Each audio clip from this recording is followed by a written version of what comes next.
Yo guys, what's up? I'm selling this thing. I'm selling this purty guitar. So the audio got messed up on the original intro for this video, so this is now the intro for this video, and I'm gonna cut straight to how this thing sounds. So check it out.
So the interesting thing about this guitar is that it is an amalgam of two different guitars, actually. This neck was on a different body of mine for many, many, many, many years, and this is actually a newer body I had made by Warmoth, which is extremely pretty, and I'll get into all that. But I'll start with the neck. So this neck kind of has a cool story. When Earfunk won the Waka Winter Classic 2010, I had this neck made, and it took a lot longer than I realized it was going to take to make, and I was hoping to have it for the Wakarusa gig. But what ended up happening was, like, we ended up in Arkansas, and I didn't have the neck yet. So, like, somehow Warmoth, they call me up while I'm over there, and they were like, the neck's ready, and I was like, fuck, like, I can't get it shipped to Wakarusa. That's ridiculous. But I had some friends coming up from New Orleans to Wakarusa, so I was like, well, maybe I can get it overnighted to New Orleans, and I can get them to pick it up from my house and then bring it to me. Which is so ridiculous. But, you know, I just thought that that's what was necessary for the gig. And so that's what we ended up doing. My cousin actually brought it up for me, and, like, he made it there, like, a day before the show. And I was literally, like, I was in the back of the van, or back of whatever, and I was, like, nailing away at this because I had to make holes for these tuners to get into. So they're all screwy. They're all, like, kind of off place and shit, because, like, I don't know. It's just hilarious that I'm in the back of the car in this music festival, like, fucking setting up this guitar. But I ended up getting it working somehow, and I played the show with the neck, and I loved it. It was awesome. But it was a freaking ordeal getting it all set up and everything. But it's kind of got a cool story. So the neck itself is it's illegal. It's illegal to have these days because this is Brazilian rosewood.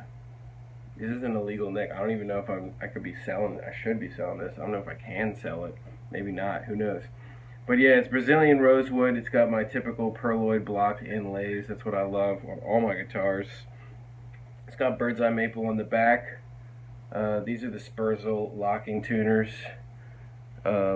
These are actually a different pair of tuners than I originally had. The original ones I had, I was like nailing them in here, trying to get them in there that one day. But I bought some new ones years later because I ended up just fucking up those tuners from hitting them with a hammer and crap. I do not have the guard for this, but this is just like a plastic piece that you can buy for like $3 anywhere. This is a custom-made bone nut, which is pretty cool. Hope it's not real bone. I don't know. Maybe it is. Where do they get these bones from? And yeah, I mean, that's it about the neck. It has stainless steel frets, so, and it feels really good. They're kind of like medium thin, not quite jumbo frets, if that makes any sense. But yeah, it plays like a dream. Set up by Holger Notzel over in Baton Rouge. He's the best. He's my favorite guy. So the body is really sick. Let's check out this body real quick. The body is very, very, very dope. What it is, it's got a flame maple top, obviously, but it's got their amber dye, which gives it this freaking tiger-ish kind of thing going on. Very, very, very awesome. See it better in the photos. But yeah, and so what I did to kind of match these perloid blocks was they have this perloid binding things they could do now at Warmoth, and so all across the entire guitar is perloid binding. It makes it look super badass. With the perloid pick guard, it just makes it pop, makes it shimmer. And then on the back, this is just a transparent brown on swamp ash, but it just looks really clean. It looks really nice. There's something about it that I really like. And you know, that's basically it for the body. It's not that heavy. I mean, it's a pretty standard guitar, I would say. It's pretty standard. Probably like 7 or 8 pounds altogether. And yeah, so it just has this cool look, and that's what I really like about it. It's really badass.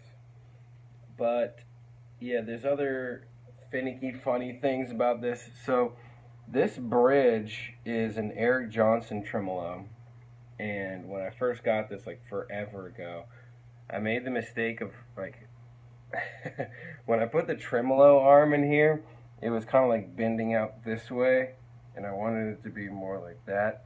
So I decided, oh, it'd be a good idea once I get it in there just to push it down and try and get the metal to bend. But I accidentally cracked it off inside of here. I don't even know if you can see this, but basically there's no hole. It's just like it's a cracked off piece of metal. So if you want to put a tremolo in this thing, you're gonna have to figure out how to get this thing out of here, because I never tried. But it's actually, you're not supposed to have a tremolo on a guitar like this, because see how this is pulled back, kind of like the Les Paul headstocks are pulled back, whereas the Fender headstocks are straight. That's not it's just not the best for tremolos, because what'll end up happening is the strings get caught in the nut when it comes back, and there's just all sorts of issues with tuning. So I wouldn't even recommend putting a tremolo on this thing to begin with. So, but this is still cool because I just like the string spacing from these bridges. And this has, the Eric Johnson tremolo has the bigger block. It has like the biggest block that Fender sells. So it's supposed to have the most sustain, quotation marks. I don't know what that, you never know. They say that, but it's like, what are you going to do? Buy a whole nother block and test it out and see if it's going to make a big difference or not? And is the difference really that big? Who knows? So, and yeah, I mean, everything's pretty much standard. It's got just one volume and one tone. The reason why I like that is because the way that I pick, I can't have the volume right here, so I'll hit it every time. Bring, bring, bring, bring. So it's nice just to have it right here. Three-way switch, because obviously I have two humbuckers in here. These two humbuckers that I have, this is a Gibson Burstbucker Pro, and this is the Seymour Duncan SH1 bridge model, which is or the SH59 bridge model, which is kind of like their version of the 57 Classic. So yeah, great old school vintage sound with the new school Warmoth vibe. I mean, that's pretty much the whole thing. I don't know what else to say about it, to be honest. It's just a tone monster. This thing is a tone monster. It looks beautiful. I think I just kind of got lucky. It's one of those situations where when you build a guitar, you don't know what it's going to sound like beforehand. That's the problem.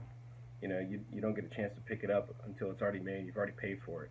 But luckily, when I had this thing put together, it automatically just sounded really badass. And that's kind of what you hope for when you build guitars, but I've built guitars before and they do not turn out great like that. Something about it, they just don't match. The woods don't match or something. I don't know. It's hard to explain. This thing, for whatever reason, it's just like once you plug it into an amp, like the Mesa I got it in right now, it's just phenomenal. So thanks for checking this out, guys. And if you're interested, check out the link below. I should have a reverb link right down there somewhere. So peace, y'all.